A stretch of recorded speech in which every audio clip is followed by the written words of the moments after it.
Hey, what is up, Cowboys Nation? Boy, Mike Tag here. We had to bring the crew, my man Jimmy Dee. We got Kelly K9. We're going to get this party started, man. It's been a fun evening, fun afternoon today.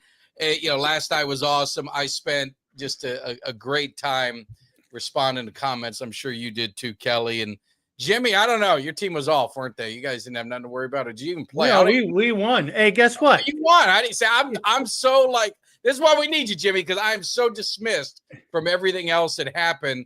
We're obviously focused on this game and everything happened. I lost track. So you're gonna keep us on the straight and narrow, make sure we got all this stuff right. Well, I tell you, the one thing is we are right behind you guys, next in line in the hunt. Believe it or not, that's the truth. We're gonna get into it, and we're gonna have some fun. We're gonna have some fun because there's some people in the chat, and I'm gonna put a disclaimer here. Putting a disclaimer, Carl, you take your beating like a man. When you guys beat us week 1, we came on the show, we gave you your props. If you're gonna sit and talk about some bullshit and do the same stuff that you do every week, I'm gonna boot your ass. I'm just letting you know. I'm gonna boot you because I don't need that shit. We don't need it. You sit there. You told me Barkley was so own it great. like a man. For 22, you own it. Some Eagle fans own it. Some cry. Don't be on the crying side, Carl. You're better than that. You take your beating. You guys blew it. I know you were partying. I know you were waiting to text us, and it went south. So that's all I'm going to say. But if I see in the chat just doing the same old bullshit, I'm just going to boot you, and you can come back another day or don't come back at all. I ain't doing none of that shit. So what's up? What is up, guys, man? First of all, Jimmy, I want your reaction, and we want to get in the chat because Kelly and I, we're biased. We're biased on it. What was going through your mind? Did you watch the game first? Yes. No, we watched it. Yeah. All right. Give us your thoughts. Give us your thoughts. We had a full array of NFC people watching the game. We had Falcons representing, Giants, 49ers, and we were like, holy shit. Like, we're kind of like, what, it was a sloppy-ass game early, some stupid turnovers and shit. We were actually stunned at the comeback. I mean, it had those 21-7 and like, holy shit, this is happening. And we were like shocked. We didn't see that. And I want to, because I'm an optimistic person. So my mind's thinking, I don't know if Kelly's a little, I'm the yin, he's the yang. I don't know, Kelly, if you were too optimistic, but when they scored and made it 21-7, I'm like, all right, don't let them score at halftime. That first drive, I remember telling my kid, that first drive, they cannot let them score. The defense needs to hold them up. I mean, what was, Kelly, first of all, did you have that same thought, or were you like, we're so screwed before I asked Jimmy? Did I think we were screwed? Like when we got that 7, did it bring you optimism to like, hey, we just got to hold them here, hold them that first drive, get back in the game, or were you still kind of, because I sat there and I was like, part of me did, because I'm like, man, I said it out loud. My son's in here, we're watching the game. I had a couple other people here, and I said, it's only a 14-point game. I said, that's not out of reach. It's still a lot of football left to be played. But then there's that part of your head that gives you PTSD, because you think about the fact that this Cowboys team is a team that over the past decade, going back to the Jason Garrett years, that when they get punched in the mouth, they don't typically respond. And let alone respond from a 21-point deficit. So in my mind, I'm thinking it's still probably too much to overcome, because we're still going to be chasing points the whole game. We're going to be chasing Philly. Philly's defense has held us down this long. Philly's offense up to that point, they had score. I mean, they were looking like we didn't really have an answer for what they were doing. So part of me was sitting there thinking, yeah, maybe, because there's always that part deep down in me that thinks that there's always going to be a chance to pull it out.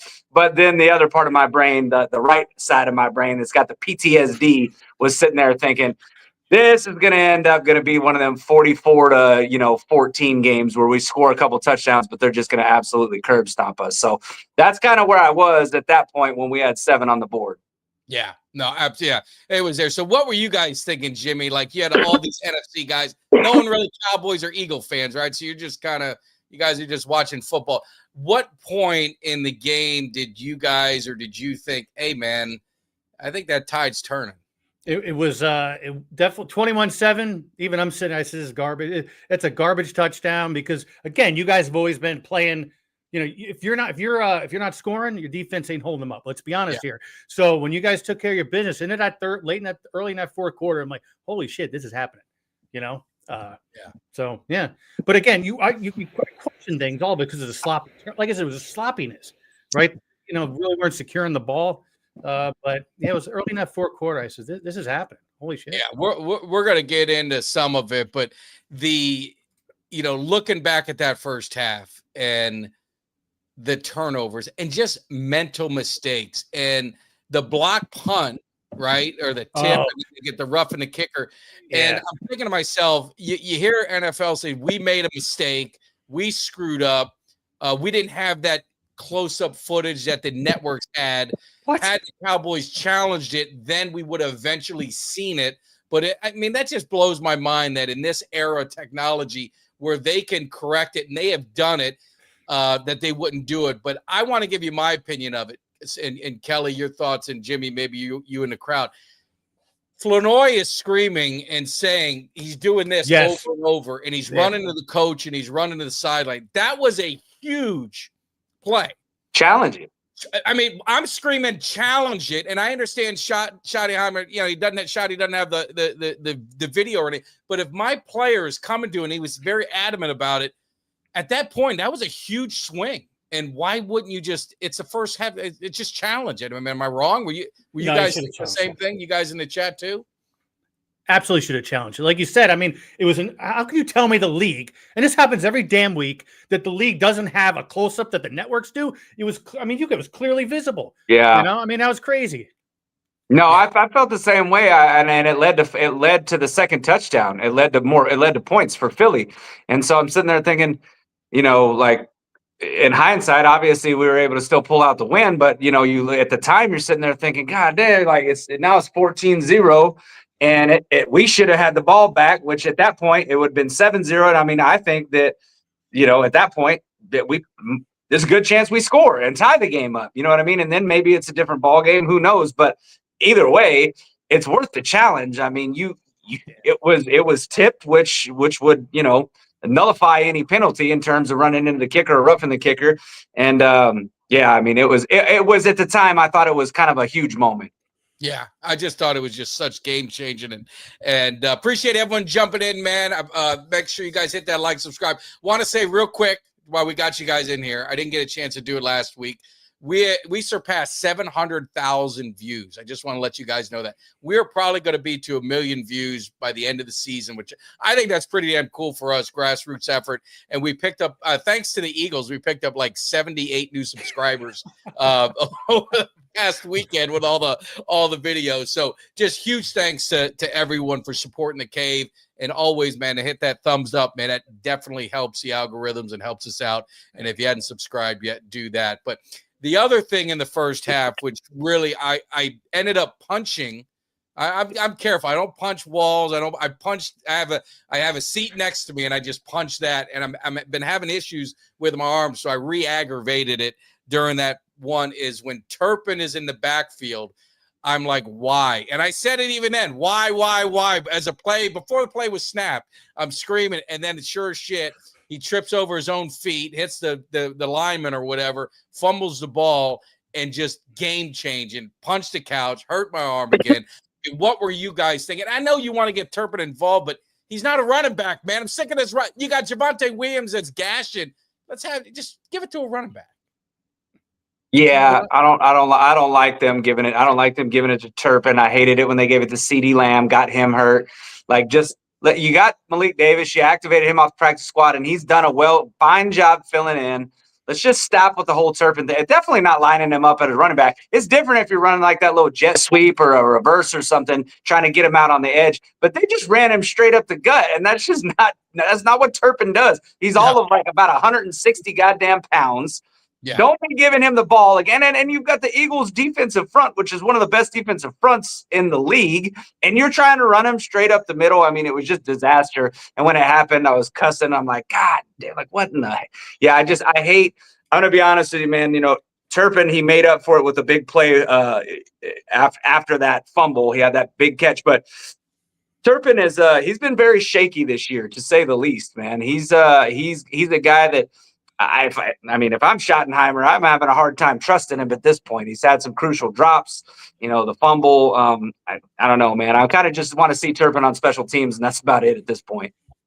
Yeah. I That- mean, that's what do you think, Jimmy? no, What no, was no, your that's thoughts silly. on it? No, that's silly. Like you said, unless you're gonna have a trick play, what are you doing that for? You know, he's gonna get at the minimum 160. Was it? You say he's $165. He's gonna get blown up. Yeah. You know, that's stupid. It's a great way to get injured. You know, Yeah. that looks like a play call that our offensive coordinator would call. That's stupid. You don't do that. I'm serious. Well, it like ultra. I mean, if they were going to do a screen, if they were going to do a sweep, something, but you're running them right the up gut. into the defensive tackle, the strength of the Eagles' defensive line. You're gonna run a 5'6" dude in there that weighs about $130. What the play that Turpin made? That's what they need to do for Turpin. Open field, get him in the open field and let him. He's shifty and he's fast as hell. Let him do that. Yeah, I just didn't like it. But going into the half, they're 21-7. The one thing I would say, you know, the defense, give them their flowers. I mean, the Cowboys defense, the last two games have given up 236 total yards and 339. They've given up to the starting running back 12 carries for, 6 carries for 7 yards to Genty, totals 27 yards as a team. Yeah. Barkley, 10 carries, 22 yards, 18 for 63 as a team. This was the Achilles heel of the team. And I mean, dare say was Jerry, you know, maybe it's going to be too late and we're going to get into it, but was Jerry onto something with all this talk and trading Parsons and making these moves? I mean, the defense does look different. Looks different the last two games. You can't deny it. Well, I'll say this, man, and I said it back on my tequila tirade back when the Parsons trade happened, and I went 5 hours live, and I went through all the emotions and peeling the layers of the onion back. I said it all the way back then. I came to grips with it shortly after and really started thinking about it that I think the Parsons trade was a good thing. And I said, but the thing is, you got to look at it towards the future. You got to look at the fact that you're not paying Parsons $47 million a year. You got to look at the fact that it frees this team up to be able to have the flexibility to make moves like Jerry did, albeit later in the season that we all wanted him to, but to go out and get a Quinnen Williams, to go out and get a guy like Logan Wilson, and now to have the cap flexibility this next year to possibly go out and extend George Pickens and keep him on this offense with CeeDee Lamb for the next couple of years with Dak Prescott and continue to build this defense with the 2 first-round draft picks we're going to have in 2026. The vision is coming to fruition right now, and you're starting to see it. And not only are you starting to see that, you're starting to see, you know, the structure and the culture, I guess, of this team kind of change by bringing in a George Pickens, who I said is a complete dog, then bringing Quinnen Williams in, who has just revitalized the way this defense plays, and they're coming out and playing with a nasty attitude, and that man is an absolute menace in that middle of that defensive line. He is one of the best defensive tackles in the league. And you're just seeing this team slowly start to change. And, you know, the Eagles keep saying, hey, congratulations on your Super Bowl win. It's not so much about that win. Yes, the win was great. We're going to celebrate it because we hate you guys. It's a rivalry game. But what we're excited about, and I don't think I'm in the minority here, we're so excited about what we're seeing right here because what this means for the future of this team. This is looking different than what we've seen, and nobody can deny it because typically the Cowboys don't win the kind of game that they played yesterday. Period. No, it's usually a blowout, but thankfully it was the Eagles in their offense, and we talked about it, and you know, Carl, you know, did, and that's why I wish we had more intelligent conversations with Carl. Wait a minute. Did you? I've had some intelligent conversations with some Eagle fans. We're gonna have one on Wednesday. He's going to be in the cave, Birds vs. Boys. And I was on his show, and he had concerns on this game because the offense of the Eagles is there's just something not right. I mean, Barkley hasn't had a run longer than 10 yards in like 8 games. He can't run the ball. Yeah, there is definitely a problem with this offense. And the defense has been great, but the Cowboys, I mean, 400 and something yards, the Cowboys shredded this defense, and it's a good defense. I'm not gonna say they're a shitty defense. I'm gonna be real about it. They're a good defense. They've been holding teams to 10 points, 7 points. The Cowboys offense just shredded them. It could have been worse, but they made obviously there was some mistakes in the first half. But the Eagles have some concern. They got some concern on offense. You get A.J. Brown the ball, which we talked about it on the pregame. I said they're going to air it out early. They're going to air it out early to get AJ going, and they did, and it kind of worked. Then they get away from it, and they get into this kind of very conservative approach. What's your thoughts on the Eagles, really? I mean, I call them frauds, and the reason I call them frauds is because I don't if their defense ain't on, which you saw what happened, their offense is nothing. I mean, they'd have a hard time beating the Falcons, Jimmy. I don't know if they beat your team. I'm being honest. No, we beat them last year. Thank you. All right, appreciate it. But what's your thoughts on the Eagles, Jimmy or Kelly? Who wants to start it up? Go Kelly. Go ahead. Oh, me? All right. Thank you. You go ahead. You know, my thought is this: Philadelphia is not going anywhere in the playoffs. They're just not. The reason to their success last year, plain and simple, was the defense and Barkley. He was running the ball at over 100, I think a little over 100 yards a game last year. He had an amazing season. He was, I'd say, 75% of their offense last year. I mean, he was a huge part of their offense. And now that you don't have him, you're starting to see they become one-dimensional. And when Hurts is forced to basically carry the team, it doesn't look great. Yeah, Hurts made a couple of plays yesterday. He made a couple of throws downfield. We can give him that. But he also missed several throws. He missed some throws. He gets a little happy back there in the pocket. That offensive line is not what they were last year. It's been, a lot of people were talking about, the fact that, they lost some losses on that offensive line. Wasn't going to affect them. They're going to have guys that step right in. And no, that offensive line is not what they were last year. And quite frankly, the Eagles have, they've won 8 games this year. Credit them for doing that. But when it comes to the playoffs and you need to run the ball and you can't, this is what happens. You lose a 21-point lead because you become one-dimensional, and all you're doing is throwing the ball. Dallas knew that they weren't going to run the ball. They weren't a threat. Anytime they tried to run the ball, Barkley was getting stuffed like a Thanksgiving turkey. And plain and simple, that's how we finished them off. We turned them into a one-dimensional team, and Hurts proved that he cannot carry this team on his arm. Yeah. And at the end of the day, to your point, Jalen Hurts, and the Eagles fans, he's the MVP. He's no MVP. A.J. Brown has been pissed off all year. Everybody knows that. He's been pretty damn vocal about it in public.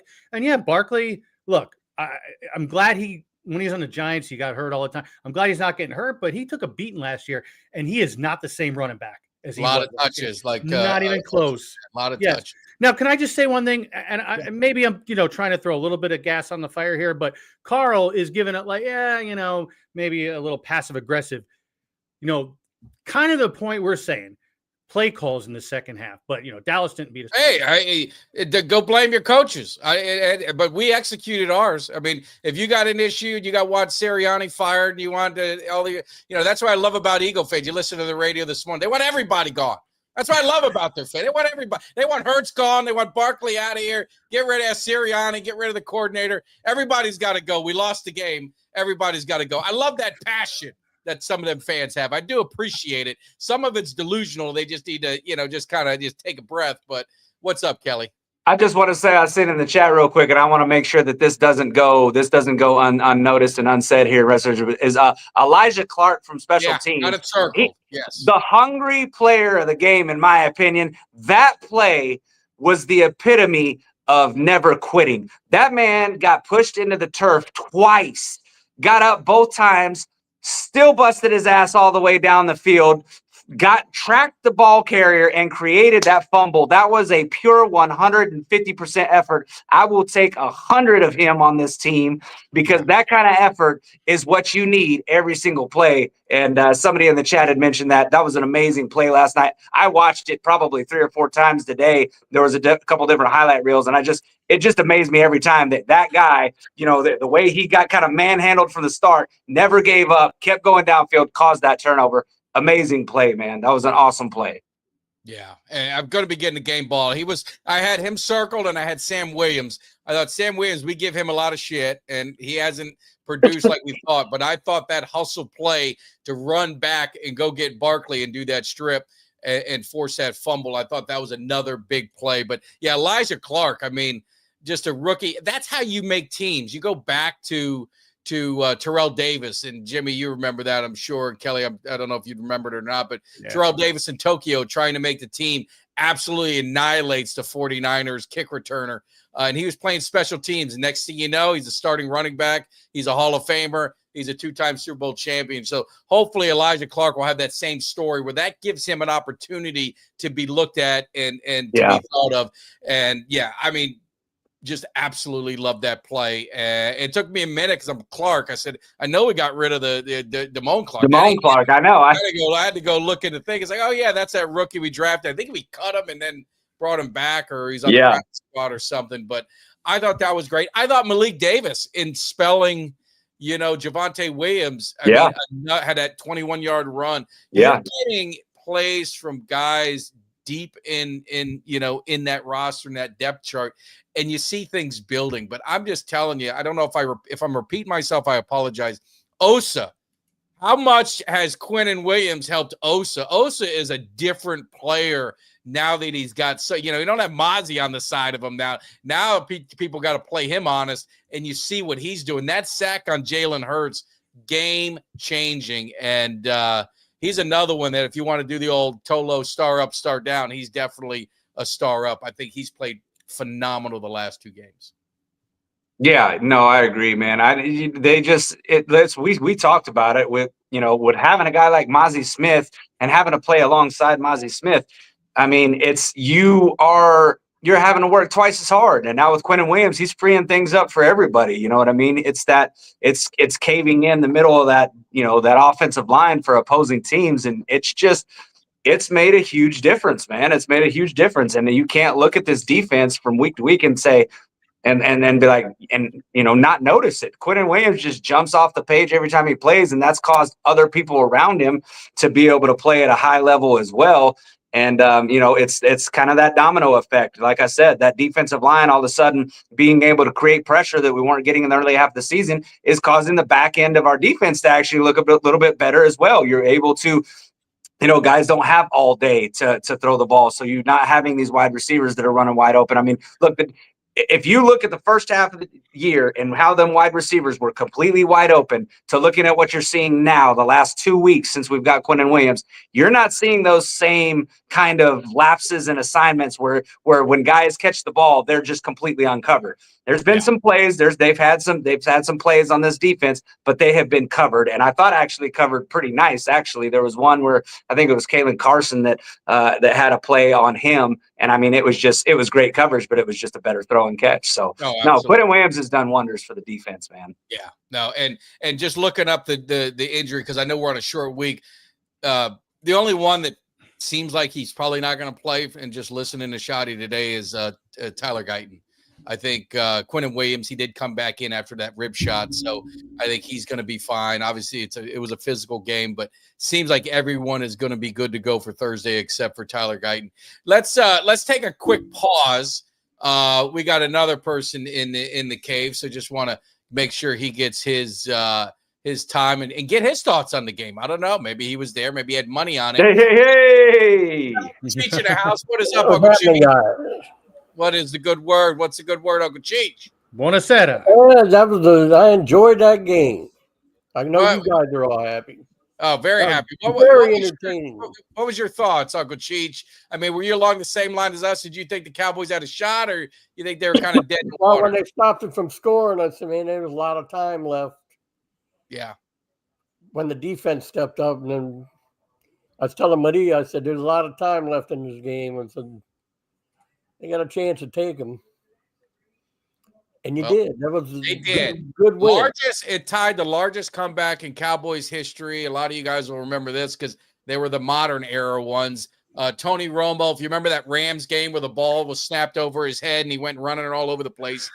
They ended up coming back on the Rams 34-31. And then the other iconic one, if you're in the Aikman era, it was later on in his career against Washington when they were down 21, came back, won it in overtime with a bomb to Rocket Ismail. I think it was an 80-yard touchdown pass to win the game in overtime. So it tied. It didn't break it, but it tied it. So that's just another one. So it's kind of cool that you got Romo, you got Aikman, and then it tied another one back in 84 with Danny White against the Saints. They were down they were down a bunch, scored 21 in the third quarter, came back to win 30-27. So every quarterback in the Cowboys era, except for Roger Staubach, he didn't have to deal with that stuff.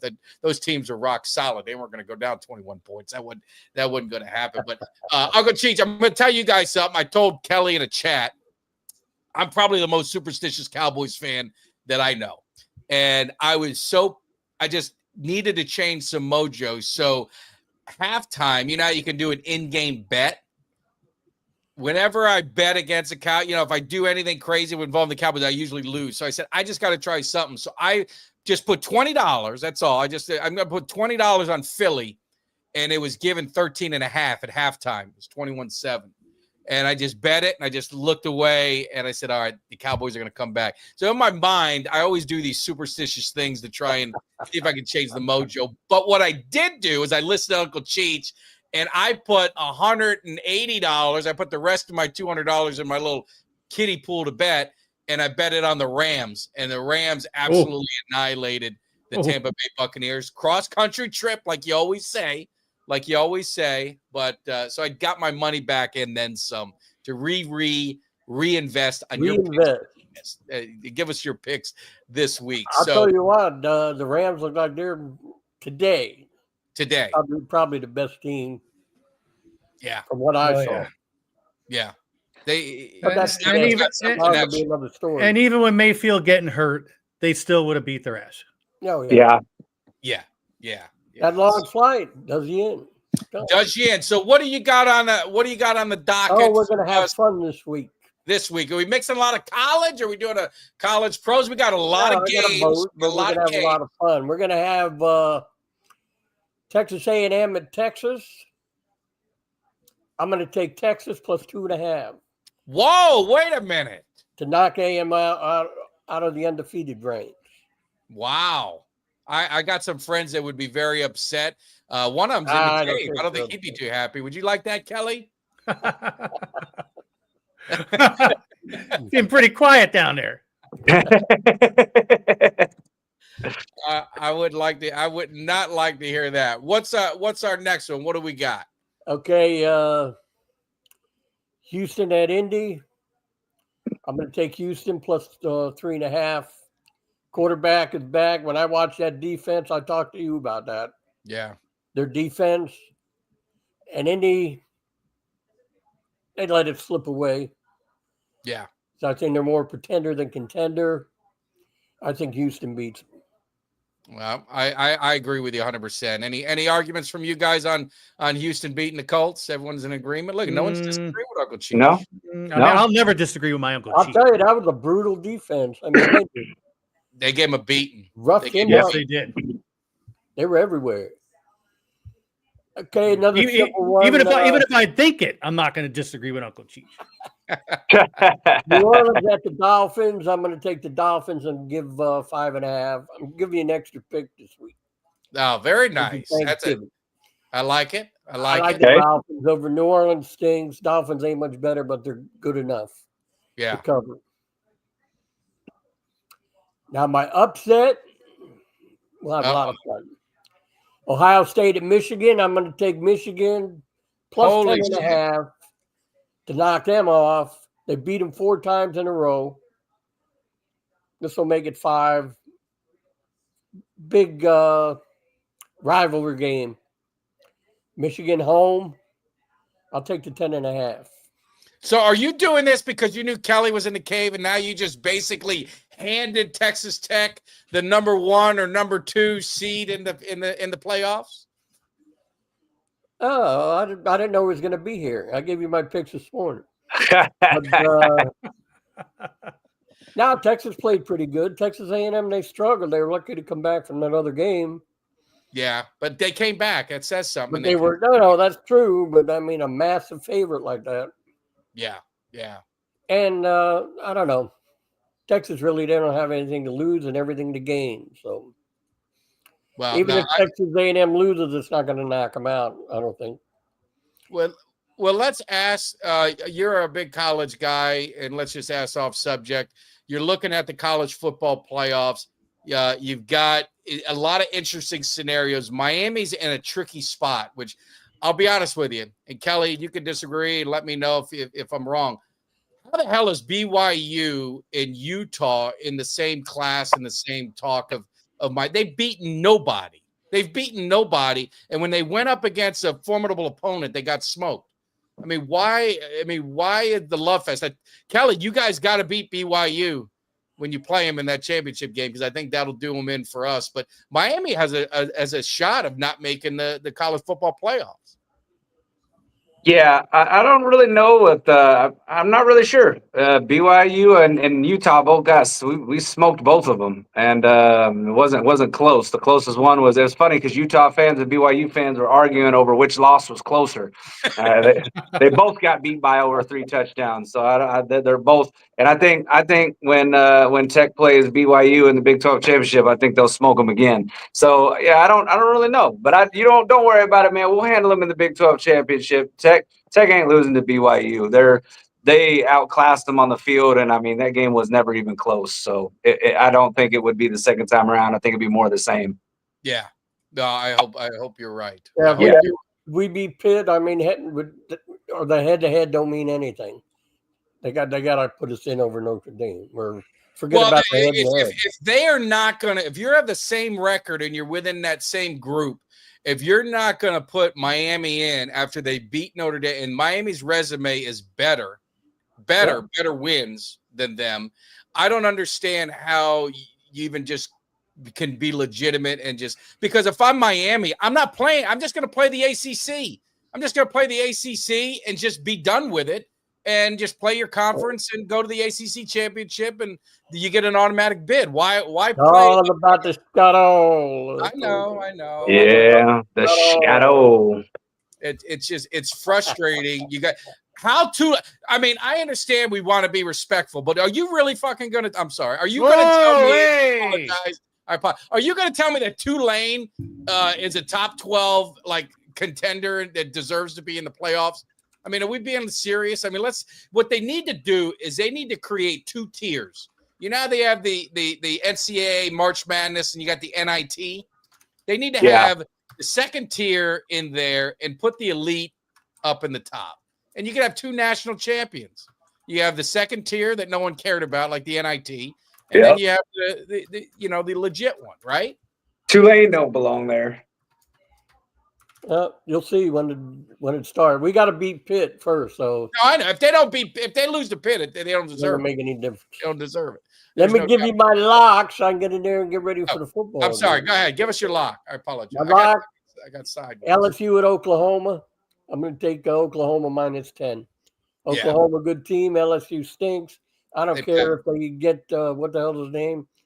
Lane Kiffin. He ain't going to do any better there than he did at Mississippi. No, I don't believe that. No, you better believe it. How many times has his team been to the SEC championship game? Yeah, but he's been how many? He's program. How many times? I don't know. He's not going to be there. He only has 1 loss. He's not in there this year. I don't care. Is he playing? Has he taken his team? He's been there 6 years. All right. Well, so I mean, let me ask you this: a little bit different than Ole Miss. Let's be honest. Ain't going to be any better. Same player, same recruiting area, same conference, same old temple, same everything. Hey, now, do you guys agree with Dave that they're trying to create parity in college football like they did in the NFL? I don't think they can. I don't know what the hell they're doing in college football. I mean, the NIL is going to even the playing field, but I mean, parity at level. It's going to be parity amongst. You see, the Texas Tech, they've got the money. They can even the playing field because Kelly, you could tell me if I'm wrong or not. I mean, I don't know how recruiting is in Texas Tech. To me, Texas owns Texas. And, you got to get what's left over. Now that you've got money to play with, now you can level the playing field, right? Am I wrong or no? No, yeah. I think so. What I think it's doing is you'll see some of the names at the top start to change because before, when Tech had to, yes, it's creating parity, but then again, no, it's not creating parity because what's going to happen is you're going to get teams because unless they start putting a cap on things, you're going to see teams that have a lot of money that are not afraid to spend. Now, spending doesn't equate to winning. You can look no further than the Texas Longhorns, #1 in spending this year. And, they're sitting there with 3 losses and could end up with 4. But you're going to have teams like Texas Tech. I mean, that's going to be a team that's going to be they're going to be in the mentions every year, because now with the money, now they've got the facilities, they've got the coach, they've got the culture, and now they've also got the money. So you'll see teams that got a lot of money that are able to spend. And I mean, they've got billionaire guys that are backing them now. So the spending is just going to be able to, they're going to be able to do that every single year. So whatever you can pay these guys, they're going to go to the highest bidder. So where before, if it was name recognition, so, Texas Tech, if they're recruiting against Texas, a lot of times they would lose out to some of these 5-star recruits because Texas has that name recognition. They're always in the BCS bowls. They're in the college football playoffs. But now you're looking at it and they're like, well, we got Texas Tech over here that's going to pay me $2 million more. And for an 18-year-old kid, that $2 million is the world to that kid. So I just think that the NIL needs to do something in terms of maybe putting a cap on how much you can spend and make it even across the board, because that's what the NFL did with the salary cap. Because if not, then you're basically just taking that parity and throwing it out the window. I think that the NIL was designed to maybe create parity, but I think ultimately, if you don't put a cap on it, the richest teams are going to be the ones you're going to see in the college football playoffs every year. Yeah, no, I mean, that's absolutely. I don't disagree. So it's going to be, what'd they say? No, I was looking at somebody got hurt. I didn't see. Sucks. Oh, no, he's talking about Miami. No, Uncle Cheech, and then it says sucks. We lost safety Keontae Scott. Yeah, no, Miami's gonna be fine. Uncle Cheech, they know better to talk about you like that. Yeah, that's how you end up. Yeah, Bruno over to pay him a visit. You ever want to know what would happen if you mess with Uncle Cheech? Go watch the season episode 10 of Tulsa King, season 3. That's what happens when you mess with Uncle Cheech. You go watch what our man Sly Stallone did at the end. That's what happens. You cross paths with Uncle Cheech, it ain't going to end good. They're going to be flames, if you know what I'm saying. And make sure you got your dental records intact. All right, Uncle Cheech, we appreciate it. We'll see you. All right, guys. Have a good one. Grazie mille. A prossimo.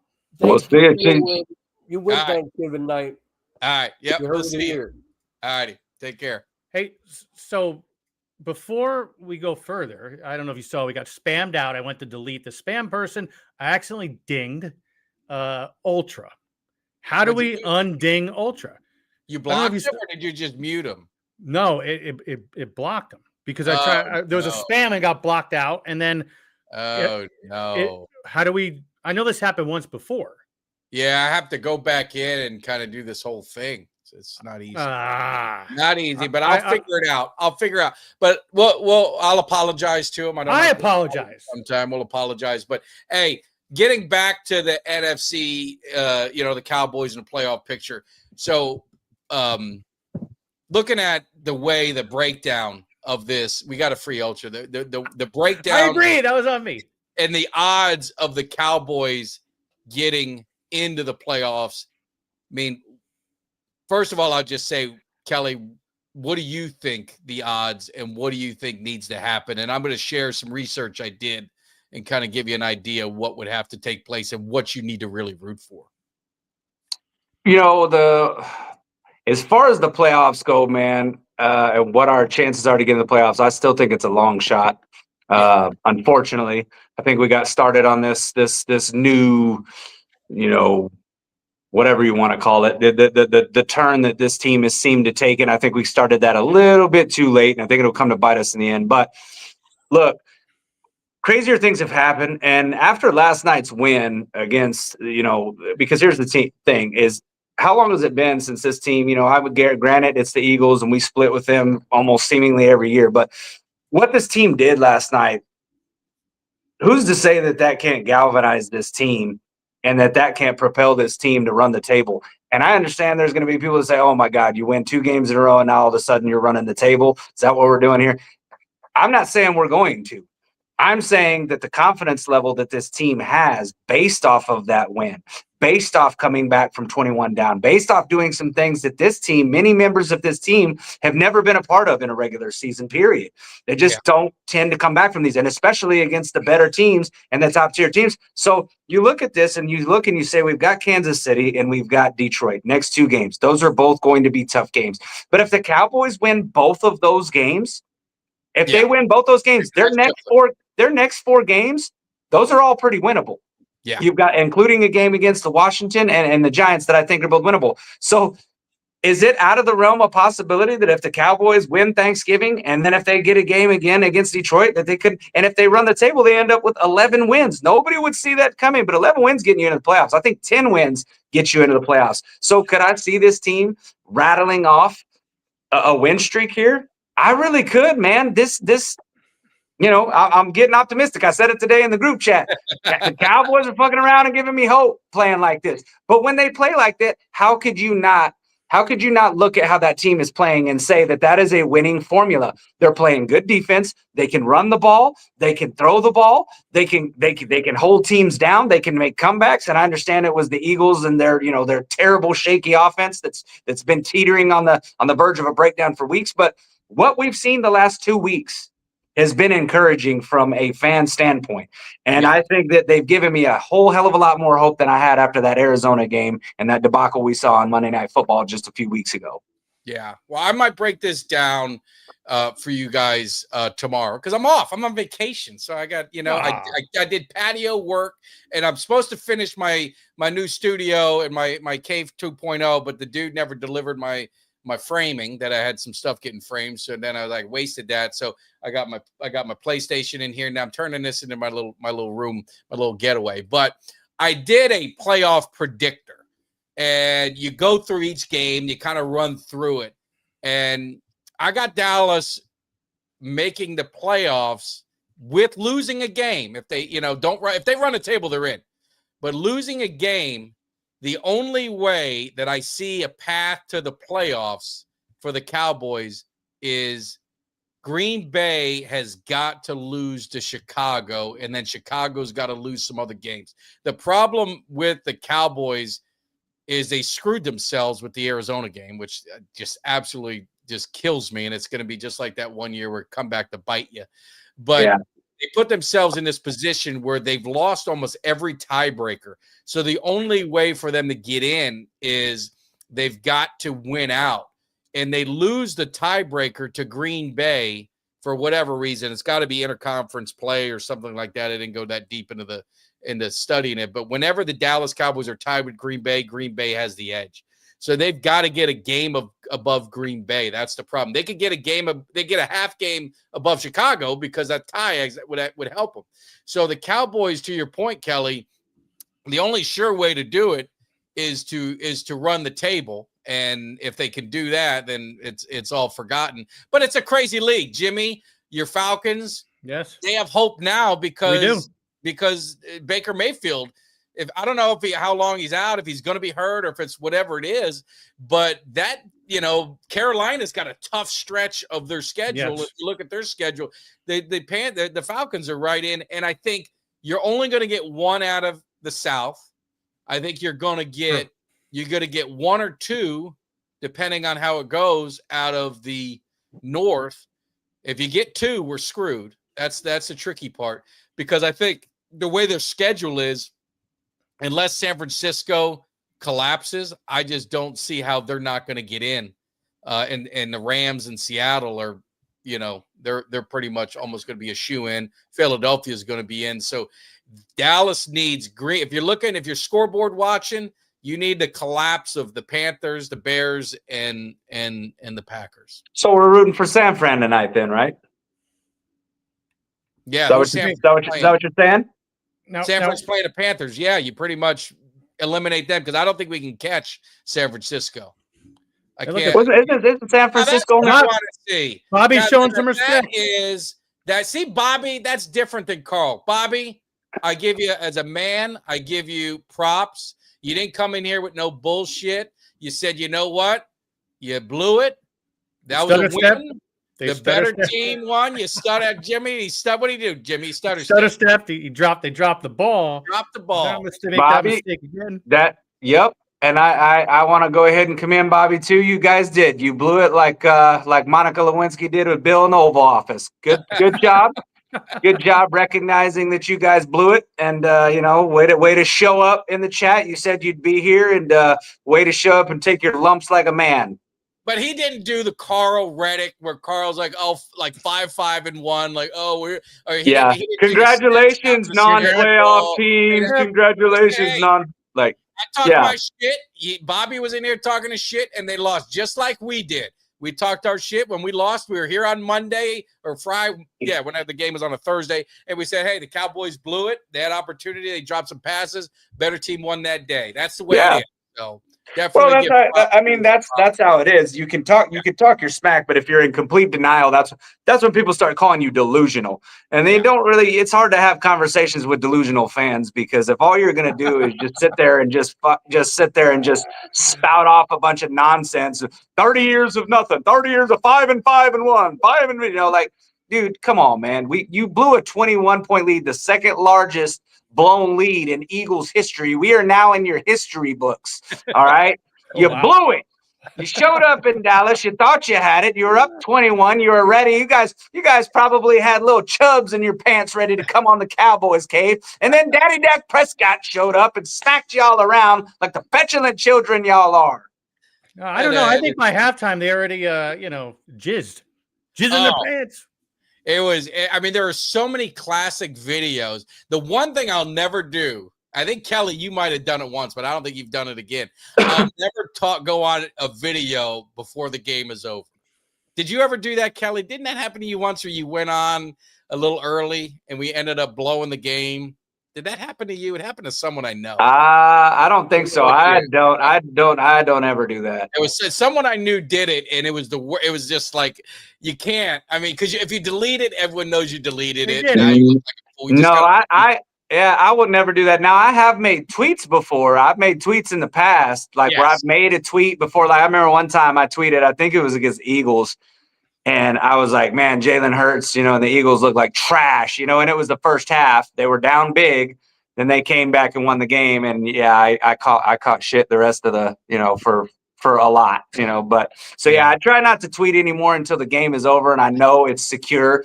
And I've learned my lesson a couple times in sports, and, sports will humble you like that, right? When you think you know what's going to happen. You'll get humbled. If you want to go viral, that's the way to do it. There's a lot of viral videos of Eagles running their mouths and in the stadium. The guy you tweeted out. Yeah. You had a tweet that kind of went a little viral about you learned your lesson that it's a 60-minute game. Yes, and it's just like, but you could do that too. But it's going to be, I tell you. If you're looking at the Eagles and you want to say, what could happen? Could the Eagles collapse if they lose to the Bears? And the Bears I don't know if you guys agree. They just seem like Washington of last year. They just find ways to win. And I don't know. It's not like they're a great team or this and that, but it's like they got a horseshoe up their ass and they just keep winning. So, Well, I want to just say we just talked about. Some of our people they listen and some of our people don't. But we got Carl over here. And he says football's about talking stuff. We in the playoffs. Dallas not. Did you just not learn anything from the game last night? It's a 17-game season, 6 games to play. If the Cowboys make the playoffs, what are you going to say then? Well, 30 years of nothing. 30 years of nothing. I agree with you, Mike. I think the Bears actually beat the fucking Eagles on Sunday. I do. I think the Bears beat the Eagles. I'm picking the Bears. There you go. That's 2 F words tonight. Jeez. I can't help it. I can't help it. It's ridiculous. Like I said, we'll have an Eagle. We're gonna have an Eagle on Wednesday, and he's a good dude, and it'll be a great conversation because he understands it. He understands. Here we go. Let's bet on it. I had to put that up there. Am I gonna bet with your broke ass, or am I gonna bet with Hard Rock, where I'm gonna get my money? Guaranteed money. It'll be in my account, just like that money I bet on it. The Rams. It's in my account today. Wait, or you can have Uncle Cheech hold the bet in escrow. I'm gonna bet with some dude I don't even know on Twitter. How'd that work out, Kelly? I don't bet with strangers. And That's what I'm talking about. Don't comment stupid shit. Be intellectual. Be give us a good opinion of your team. And hey, I think AJ Brown is now going to be a great locker room guy. He got the ball 8 times. Now he's feeling good. Hey, Barkley looks like he might be a little washed up. Let's have some good dialogue of going back and forth and figuring out, wasn't it Jalen Carter's revenge game? Well, yeah. Did you hear his name, Kelly or Jimmy? Not at all. Not at all. Hey, listen, he played yesterday. I didn't even think he played. If Jalen Carter's idea of revenge is to give up a 21-point lead, then hey, thank you, city of brotherly love. It truly is brotherly love. Jalen Carter decided his revenge was to let Dak Prescott, since they won the first game, he's like, I'll let him win this game. Well, let's let him come back from 21 down. Good job, Jay. What a nice guy that guy is. Oh, it's great. It's going to be interesting. And the Bears and Eagles play on Friday, so short week for them too. They play on Black Friday for all the shoppers that want to get them deals. They're going to play Friday. So I think there's games Thursday, Friday, Saturday, Sunday. I know we have college, obviously, Saturday. The full slate. I think they're mixing in a football game, an NFL game. Man, we got football 5 days in a row next week. Is it really? Thursday, Friday, Saturday, Sunday. Yeah. So I think they're starting to get a lot of that stuff going. So I'm loving it's going to be you're going to be getting your game. We got college games on Friday. I think you might even get a college game on Sunday. We got Mikey Schefter in here. I'm just telling you, it was just such a great. It was a lot of fun, that game. Looking back at it, but Jimmy, what else do we got? We hoarded all your time. No, it's all good. I know you guys are happy. You're feeling your Falcons. I apologize. I did not pay attention to the scoreboard. The Falcons, what did we do? Give us a quick breakdown. Well, first of all, you guys are feeling refreshed and invigorated, so I get it. It's okay. No, we blew away the Saints, and at the end of the day, I look back at some of our losses because right now we're right behind you. Like I said, I mean, we got a lot of. I mean, we need to win out.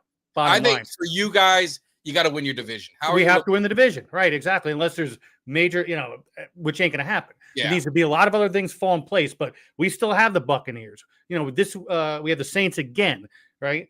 This week we got the Jets. I think as long as the weather's good, I'm gonna go to the game because it's right in my backyard. Me and the boys will go, right? But again, I like that we're still in it. We're not out. I think there's 3 teams that are out effective yesterday, right, in the NFC. So now I'm feeling pretty good. Penix good? I didn't see. No. Penix is out for the year. So we got Kirk. Yeah, and he looked good yesterday. Cousins looked good. I mean, against a bad team. But I don't care. We won. That's all I needed to do. Did you did you guys, Kelly, you think we should have got Kellen Moore as our head coach? How's that? Good. Good. Thank you, Chris. I appreciate that. Yuck. Oh, Kellen Moore. Gross. Let me ask you this, because Kelly, we're not going to be able to talk before Thanksgiving. What is your thoughts on the Chiefs? They struggle against the Colts. Yeah. Really should have lost that game, but like I said, man, when Mahomes is out there, I'm never comfortable on anything. They obviously lost lost to the Broncos. The score was close, but I think they got dominated. I mean, what's your thoughts and early kind of evaluation of that game? So I've actually watched I think now three times. I got a really good friend. His wife is a Chiefs fan, so I've actually watched 3 or 4 Chiefs games this year, and they're an enigma, man, because there's times where they can look like they're the Chiefs of old, but they're not, man. They have some defensive lapses. They're going to be down their all-pro tackle, I believe. I think it's their tackle or their right tackle or their right guard. But they have one of their all-pro offensive linemen that's injured now that's not going to be in this game, which is going to make that a little bit more difficult for them. I look at this game. If you would have told me at the beginning of the season, and I think when we predicted the records, I said that I think I predicted this one as a loss, as Kansas City beating us, because at the beginning of the year I thought that Kansas City would be better than what they are. Now I don't think that. Now I look at this as a winnable game. When I looked at that 3-game stretch, and we said this last week on the show Wednesday, I said that I thought Philly was going to be the toughest of these next 3 games between Kansas City, Detroit, and Philly. I thought Philly was going to be our toughest game. And we won it. We play well at home, and we've got Kansas City at home. Kansas City, I would have been more nervous about the Kansas City game had they lost to Indianapolis, because then I think that's a desperate Chiefs team, Yes. really desperate for a win, almost a must-win game for them if they would have lost to the Colts. Whereas now it's not so much. And here's the thing. They're coming back off a very dramatic win. We're coming up back off a dramatic, both of these teams, games that can be emotionally draining. And it's going to be interesting to see how both these teams respond and which one of these teams comes out with energy. And I think, me personally, I think it bodes well for the Cowboys. And the reason why is because I think the Chiefs, they've played in a lot of those kind of games. And think about how many playoff games that they played over the years. This Chiefs game has played a lot of games, a lot of minutes, kind of a little bit banged up now. And I think this Cowboys team is invigorated. I don't think that this drained any energy. I think this invigorated this Cowboys team. And I think you're going to see this team come out on Thanksgiving. And I think it's going to be a great game. High energy. I think the Cowboys win this game. Yeah, I mean, do you think they're going to be at the pinnacle, Jimmy? No, the Cowboys? They're definitely not the Cowboys are going to be at the pinnacle of what they do for a living. And the Chiefs don't. I talked about this. I know. I said this a couple weeks ago. The Chiefs are over the hump as far as their dynasty, in my opinion. I mean, again, they've struggled to win games. And Denver's the big swinging dick in that division right now. I'm sorry. Yeah. And they just don't look the same. Granted, they got the referees in their back pockets like they always do. I see the dollar bills coming out, $20 bills, $100 bills. But no, that is a very winnable game. They are desperate. I think might have been SoCal. They're still desperate. Yeah. But at the end of the day, you guys coming off a big win, I think you guys take them. And let me ask you, do you guys, to sum it up, how much do you think, and I hate to go into this, but you just see it everywhere with kneeling. They have the flag, they got the jersey on the sideline, the emotional, and then you heard Dak, at post game, and they were on their mind, and at halftime. I mean, do you think there's, do you ever believe in that just power and just something, a greater presence, and just, because the Cowboys, it just looks like a different team, man. I'm just telling you this, and I understand we got some new players, but this defense, it's like night and day. It's and that's, I'm focusing on defense because I think the offense is the offense, but the energy, and like you said, Kelly, to be down and then all of a sudden come back. We've never seen this Cowboys team ever do that. I mean, could you see just maybe? I mean, is there a higher power that's just infected this team and just kind of just motivated them to no other? I mean, they definitely look like a different squad. They look more, more motivated and more unified. Honestly, one of the things that I think it is, and I won't sit there and take away from anything about the Marshawn Kneeland thing and then try to say that that's not something that's really gotten this team on the same page. Sometimes it takes a moment like that to happen. You've seen it with the Saints when Katrina hit. They'll go on to win the Super Bowl that year. I mean, it was kind of, you've seen where, you've just seen things like that happen over the course of time. So can't dismiss it. But what I would say is I would say that two of the biggest factors is the fact that we made, a trade for a couple of, we upgraded a linebacker with Logan Wilson. He was an upgrade. And then Quinnen Williams. And then the fact that this team is finally starting to kind of get healthy. I think this is the healthiest this team's been in a while. On the back end, you've got guys that are finally getting healthy, and you've got, Kalen Carson playing really good. You got rid of Kyer Elam. That experiment's over and done with. He was a liability in the secondary. So, yeah, I mean, I can absolutely see that, though, because you do see, like I said, I did notice the flag when they were waving the flag. I think these players are really, coming out and playing with their hair on fire and inspired. But, I don't know how true this is, and I don't know if anybody in the chat knows if it's been verified. But did you hear that Quinnen Williams made a halftime speech? Yes. Yeah, a few people mentioned it. Yeah. Okay. Yeah. So one of the players, I watched the post game on the Cowboys thing, and Sam Williams said something about it. Okay, so then it's verified true. Listen, I'm just going to say this, that is something this defense has missed for a long time. That's something this team has missed, is a leader on the defense, because not to throw any shade at Micah Parsons, he just was not that guy.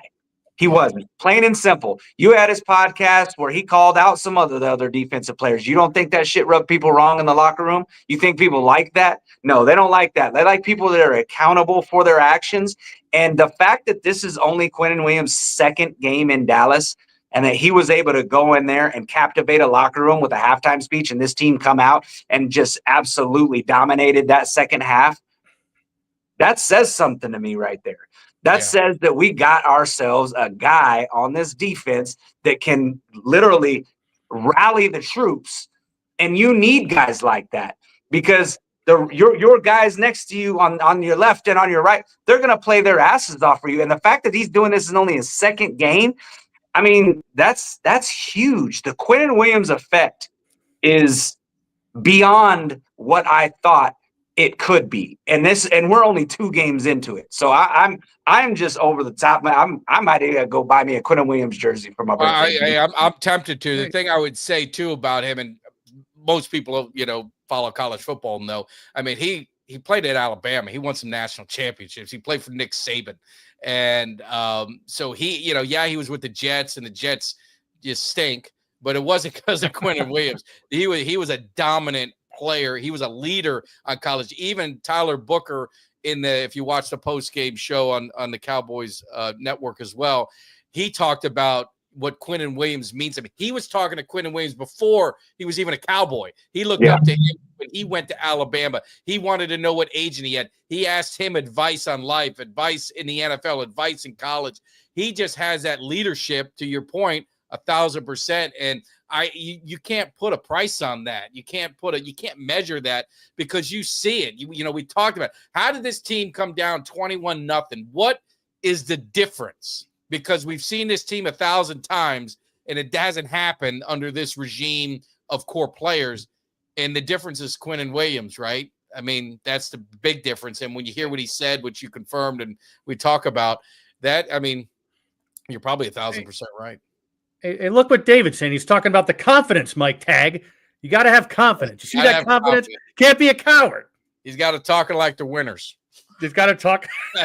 Yeah, and the crazy thing too, though, is that you've got a Quinnen Williams that's coming from the Jets, a team that it's not a winning organization. I think Quinnen Williams looks around that locker room. I think he looks at the talent that's on this team. And I think he knows that he stepped into a great situation with and that he has a chance to accomplish something that he was never able to accomplish with the New York Jets. And that's get into the postseason and win in the postseason. And if you get a guy like that believing, and not only believing, but then going out and backing it up with his play on the field. Yeah. That does things for you, man. And he does not seem like a guy who's playing for individual stats. And I don't know, man. I completely love it. If you would have told me at the beginning of the year that this defense would not have a Micah Parsons, and you said, if you're not going to have Micah Parsons on this defense, what do you think about? I initially would have flipped out. I'd have said, we're going to be terrible. We're going to be terrible, terrible. Now you get a guy like Quinnen Williams. Things have just completely changed, and things are turning around for this Dallas Cowboys team. And like I said, it may end up proving to be a little bit too late this year to do something with it. But for next year, man, I am absolutely, absolutely over the moon about the potential of this team and what they can do with the playmakers on both sides of the ball and with the additions we can make during the draft. But again, I won't put it out of the realm of possibility we could do something this year. Oh, absolutely. I think we can, but that's where I tell people, you want to keep playing and keep winning, man. This team has a talent. And I promise you, if they sneak into the playoffs, it's not a team that someone wants to play. Don't nobody wants to see the Cowboys in the playoffs. And you know what it'll be. I don't want to, whet the appetite as let's get in. More than likely we get in as a 7th seed. The 7th seed plays the 2nd seed. The 2nd seed's more than likely going to be. So I got to say one thing. One more time in Philly. I'd love to do it one more time. There was a comment that even the filthy fans can agree with. The lunatic jugs. I think we all like some nice jugs.